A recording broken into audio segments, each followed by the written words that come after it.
Okay, in this video, we're going to talk about complex zeros. Now, so far, we have worked with just the set of real numbers, okay? And the real numbers, however, does not include all the numbers that we need in algebra class. For example, what if I were to solve the equation x squared equals -1? Okay, well, there's no real solutions, okay? Because if I know if I square any number, I'll never get a negative. Right? If I square -3 times -3, that's 9. Okay? You can have a positive equal a negative. Okay, so I just write no real solutions. Now what I'm going to do is I'm going to define a number that would be a solution to that equation. Okay? So the symbol I, make sure that's a small I by the way, is the basic unit for what's called imaginary numbers. And it is defined by I squared equals -1. And if we wanted to just define I is defined to be the square root of -1. Okay, so let's look at some examples here. Let's express each number in terms of I. If I have the square root of -7 in terms of I, so -7, that's the same as -1 times 7. Right, so I got the square root of -1 times 7. And I know by my rules of radicals that I can split the radical if I'm only multiplying things or dividing things underneath. Okay, so this is equal to the square root of -1 times the square root of 7. Now the square root of -1, that's what we're calling I. And so I'd have I times root 7, and there's my answer. Okay, there's my expression in terms of I. So the square root of -7, that's the same thing as I root 7. Okay. How about the square root of -16? What does that look like in terms of I? Well, -16 is the same as -1 times 16. And let me go ahead and split this into two radicals. I got the square root of -1 times the square root of 16. The square root of 16 is 4, and the square root of -1, that's I. Okay, so 4I would be my answer. Now I can also write I times 4. That's the same thing as 4 times I. Is usually whenever we have an expression involving I that does not contain a radical, usually we write I after the real number part. Okay, so I'd write 4 times I, although there's no problems with writing I times 4. Okay. Now usually when I have an expression that does contain a radical, like this first one here, I root 7, usually I'll write I in front of the radical, although there is no problem with writing it afterwards. But what you don't want to do is you don't want to make it look like I is underneath the radical. Like I wouldn't write the square root of 7 times I like that, because I is not supposed to be underneath the radical. Okay, so to avoid any confusion with that, is I supposed to be underneath the radical or not, we just write I in front of the radical. That way the whole thing is a non-issue. Okay. How about the square root of -13? Okay, well, the square root of -13, that would be the same thing as I root 13. There's a negative in front of that, so -I root 13 would be my answer, right? Like this problem looks just like the first one that we did, although there's a negative in front of the radical. So I got to keep it in front of the expression I root 13. So -I root 13, that'd be the answer. Okay. Now what if I had the square root of -48? Okay, well that's going to be -I root 48. Okay. That looks just like this last one that we did. Okay, but the square root of 48 breaks down further. Okay, so the square root of 48, that would be the same as 4 root 3, right? If I take 16 times 3, I get 48, and the square root of 16 is 4. So my answer in simplified form would be -4I root 3. Okay, and that would be as simplified as I can get things there. Now, the point of that one is to say that if the radical breaks down, go ahead and break it down. Simplify everything as far as you can go with this stuff. Okay. All right, now that's an imaginary number. Okay, now the section is called complex numbers or complex zeros. So a complex number is a number of the form a plus b times I, where a and b are real numbers and I is the imaginary number. Okay, so now so far the way that everyone learns math in the world is pretty much the same. So when you first start working with numbers, you work with counting numbers like 0, 1, 2, 3, right? Those are called whole numbers. Okay, your natural numbers would be 1, 2, 3, 4, right? If you include 0, then you're talking about whole numbers. Then after that, you learn about integers. Okay, integers are the opposites of those whole numbers. Okay, so 0, 1, 2, 3, and then -1, -2, -3, those are integers. Okay, and then rational, by the way, I'm using these script letters. That you don't worry about that. So we saw the set of real numbers is represented by a capital script R, but yeah, don't worry about these other ones here. Okay, the set of rational numbers. So once you learn about integers, you learn about fractions, and so what do you have to do? You need to make your set of numbers bigger, right? Because you need to throw in all these fractions. The set of all rational numbers are called fractions. Okay, so like 1/2, -17/4, okay, etc. And then after that, you learn about numbers that are not fractions, which are called irrational numbers. Okay, so like the square root of 2, the square root of 3, not the square root of 4, because the square root of 4 is 2, right? And 2 is an integer. 2 is also a rational number, right? 2/1. And so I'm not just picking any square root, okay? Also, like pi would be a rational number, okay? There's no way to write pi as a fraction. There's no way to write the square root of 2 as a fraction, or the square root of 3 as a fraction, okay? Those are irrational numbers. Now, if I have the set of all rational numbers, fractions, and the set of all irrational numbers, ones that are not fractions, and I throw them all together in a big pile, then that's called the set of real numbers. Now, a real number is just any number that you've seen so far, okay? And yet again, we need to enlarge our set of numbers, okay? Because we need to throw in all these complex numbers. So why are we doing that? Well, it all revolves around solving equations. So if I want to be able to solve this equation, I have to know what a complex number is. If I have no idea what a complex number is, then I would just write no real solutions. Now, no real solutions does not mean no solutions. It just involves numbers that you have to be familiar with. Okay, so it's kind of like this. Like, what if I wanted to solve the equation 2x equals 1? Okay, x equals 1/2, right? Now, if I have no idea what a fraction is, or if I've never seen fractions before, then I would say that there's no integer solutions. No integer solutions doesn't mean that there's no solutions. It just means that it involves numbers that you have to be familiar with, right? It involves a fraction. So, I could say that, okay? Now, A and B are the real numbers, and I is the imaginary number, okay? One thing that we're going to have to do is be familiar with our operations with complex numbers. So operations meaning add, subtract, multiply, divide. So what if I want to add two complex numbers together? Okay, let's take -5 plus 3i plus 7 plus 8i. Okay.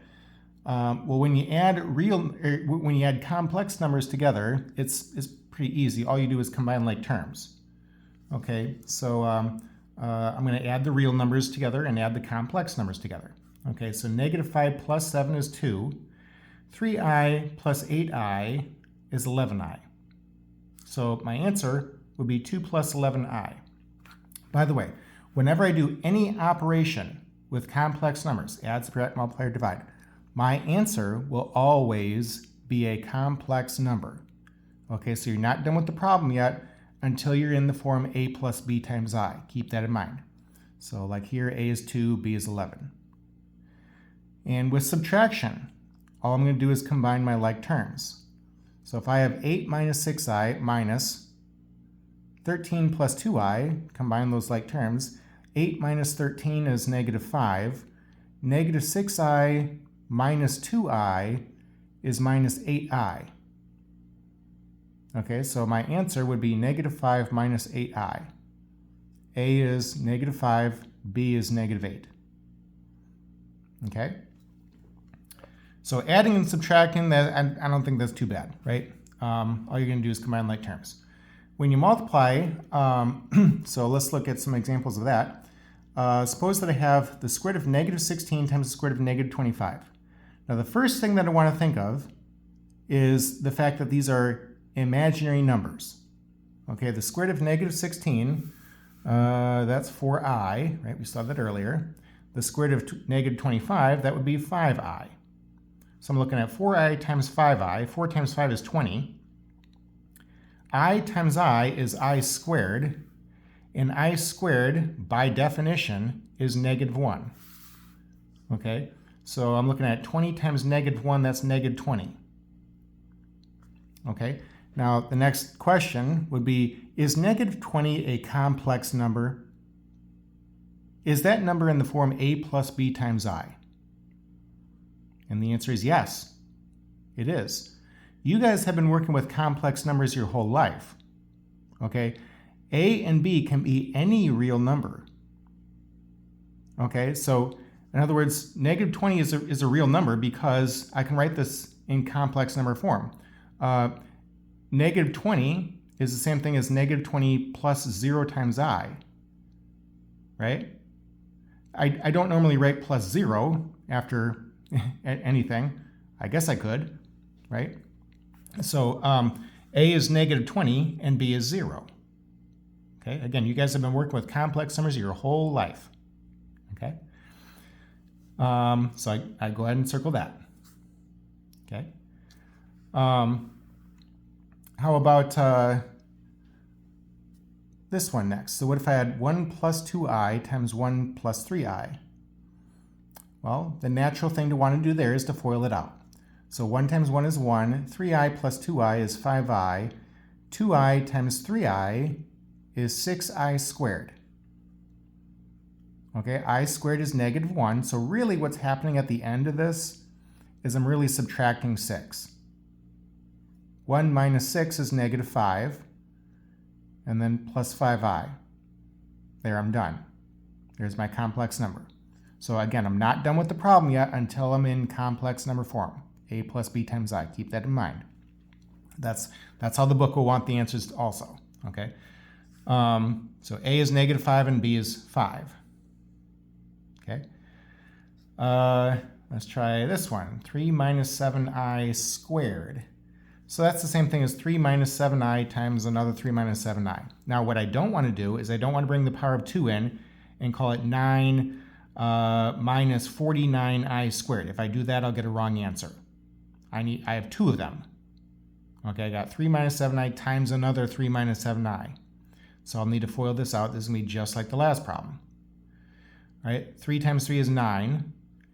Negative 21i minus 21i is minus 42i.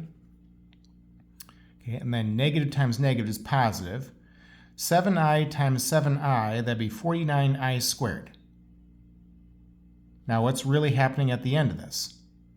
I'm really subtracting 49. If I squared is negative 1, right? So let's combine our like terms. We have 9 minus 49 is negative 40 minus 42i. Okay, so my answer would be negative 40 minus 42i. Okay, A is negative 40 and B is negative 42. How about this one? what if I have 5 plus 6i times 5 minus 6i? Okay, well, let's go ahead and FOIL that out again. So 5 times 5 is 25. Now, the signs alternate here, so the middle term is going to go to 0. Okay, check it out. If I have negative 30i plus 30i, that's 0 in the middle. Okay, so go to the last term. 6i times negative 6i would be negative 36i squared. I squared is negative 1. So really what's happening at the end of this, or after the 25, is really I'm adding 36 if I squared is negative 1. Right? 25 plus 36 would be 61. Now, is 61 a complex number? Is that number in the form a plus b times I? Yes, it is. Right? For the same reason negative 20 is a complex number. Any real number is always going to be a complex number. B is 0. Okay, so now we're taking b to be other numbers. Like b is 11, b is negative 8, b is 5. Okay, so 61, I can go ahead and circle that. That's correct. That's a complex number. Okay. How about this one next? So let's take a look at some division problems. What if I want to take 2 divided by 3 plus I? Okay, the way to divide is I'm going to begin by multiplying the top and the bottom by what's called the complex conjugate of the denominator. All that means is I have a plus b times I in the denominator. I'm going to multiply the top and bottom by a minus b times I. So I just switch the sign in the middle. Okay, now I'll talk about why we're doing that here in just a moment. And 3 minus I over 3 minus I is 1, right? So I'm not changing anything. I'm changing the form. I'm not changing the number. Okay, if I'm just multiplying by 1. 2 times 3 minus I, that'd be up top. And then in the denominator, when we FOIL this, 3 times 3 is 9. The middle term is going to go to 0. That's key here. Negative 3i plus 3i is 0. So go to the last term. I times negative I is minus I squared. I squared is negative 1. So really, I'm adding 1 to 9, which is going to be 10 in the denominator. 2 over 10 is 1/5. And if I go ahead and split up this fraction here, because I'm technically not in the form a plus b times I yet, then I have 3/5 minus 1/5 times I. Okay, go ahead and circle that. So a would be 3/5 and b is negative 1/5. Okay, now the reason for using the conjugate, 3 minus I, is because I want anything involving I to go away in the denominator. And that's exactly what happened. I got 10 in the denominator. If I were to multiply the top and bottom of this by 3 plus I, 3 plus I times another 3 plus I is 9 plus 6I plus plus I squared. So there'd be an issue there. I still have the plus 6I. That doesn't help me at all. Okay, so I want I to go away in the denominator. That's how every division problem is going to work. Okay, so let's take a look at one more. What if we have 2 minus 5i divided by 1 minus 6i? All right, well, 1 minus 6i is in the denominator. So let's begin by multiplying the top and bottom by 1 plus 6i. 1 plus 6i over 1 plus 6i, that's 1, right? So I'm not changing anything. There's no harm with doing that. 1 plus 6i is the conjugate of 1 minus 6i. Okay, so let's go ahead and FOIL the top and then FOIL the bottom. 2 times 1 is 2. And then 12i minus 5i is 7i in the middle. Negative 5i times 6i is minus 30i squared at the end. Divided by 1, and now the signs alternate here, so the middle term is going to go to 0. That's key. Okay. Negative 6i times 6i is minus 36i squared. Now, if I squared is negative 1, really I'm adding 36 to 1. So that's going to be 37 in the denominator. And then up top, really I'm adding 30 If I squared is negative 1, so 2 plus 3, that'd be 32, plus 7i. Okay, and then the last thing would be to go ahead and split up this fraction into 2. So my answer is going to be 32 over 37 plus 7 over 37 times I. So go ahead and circle that. A is 32 37ths and B is 7 37ths. Okay, we'll go ahead and stop the video right here, and I'll pick up with this problem in the next one.